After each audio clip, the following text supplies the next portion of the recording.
I'm going to ask that, regardless of what sentence I give to these two young men, that there be no demonstrations, that you treat the matter with some respect, and if you have some feelings that you might not can take the sentence that I give without demonstrations, I'd ask that you leave now. Certainly can criticize what I do if you wish after you leave the courthouse, but I would really request that you not show an emotional response to what I do today while you're here.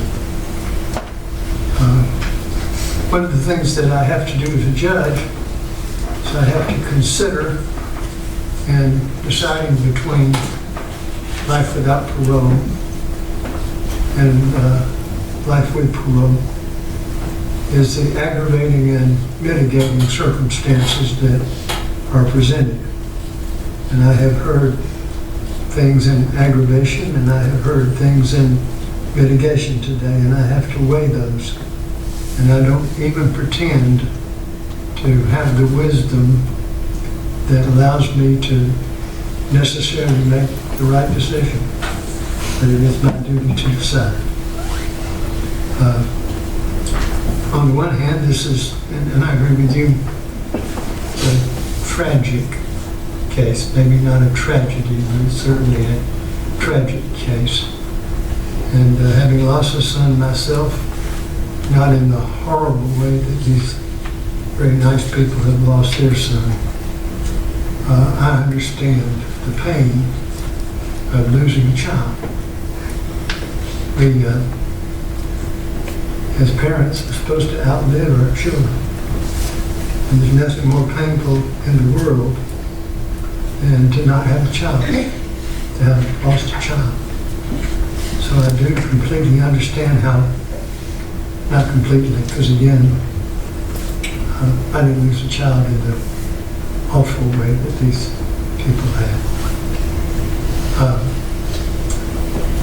I also understand that there are certain things that are mitigating that have been presented today that I, as a judge, must consider.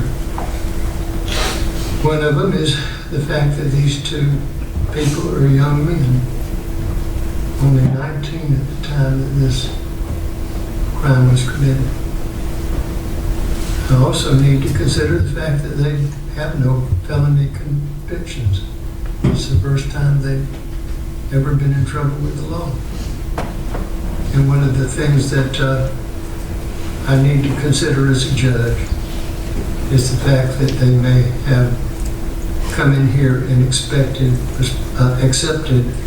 responsibility for their actions. And that is very important.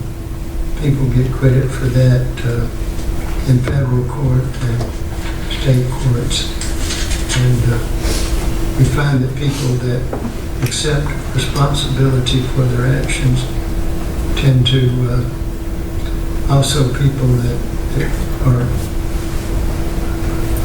able to be rehabbed, to go a different way. But again, I have to decide what needs to be done in this case, and this is what I'm going to do.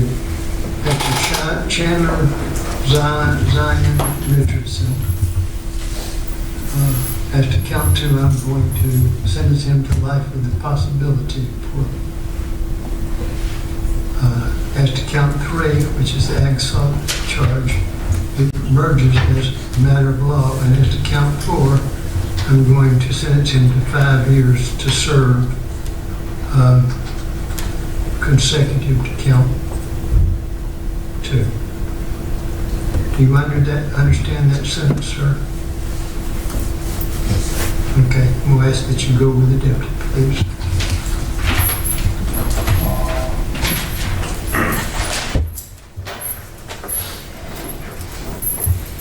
Mr. Kemare, Bryan. therefore is going to sentence him to life without the possibility of parole. He's the actual shooter in the case, and that is to count 2. And I'm going to allow count 3, well, I have to allow count 3, the aggravated assault charge to merge into count 2. And as to count 4, I'm going to sentence him to 5 years to serve consecutive to count 2. Do you understand that sentence, sir? All right, you'll go with the deputy, please. Is there anything else before I conclude this matter? No. So, Your Honor. I appreciate the good presentation.